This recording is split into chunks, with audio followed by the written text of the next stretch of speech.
সকালের খাবার খেতে বসলাম, এখন বেলা 12টা। সকাল আর দুপুর একসাথেই খাবো আজকে, দুপুরে আর খাবো না। সেই জন্য দেখো সুন্দর করে গুছিয়ে নিয়ে বসে পড়েছি।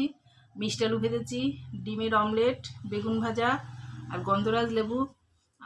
খুব সুন্দর গন্ধ। লঙ্কা, কাঁচা লঙ্কা, আর এই যে ঘন করে একদম ঘন ঘন দেখতে পাচ্ছ মুসুরির ডাল। ছেলের জন্য বেড়েছি এটা, এবার আমার জন্যও বাড়বো। ওরও শরীরটা ভালো না, ঘুরে এসে সবারই শরীরটা খুব খারাপ, সেজন্য খেতে চাচ্ছে না। জোর করে এই যে নিয়ে বসো। আয় আয়, এই বাবা বাবা।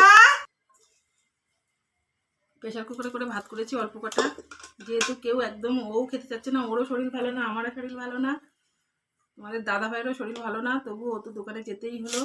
আর আমারও শরীরটা একদম খারাপ, মুখের অবস্থা দেখে বুঝতে পারছো। এই যে অল্প কটা ভাত নিয়ে নিলাম, ডাল দিয়ে। অনেক দিন পর বাড়ির খাবার খাবো মনে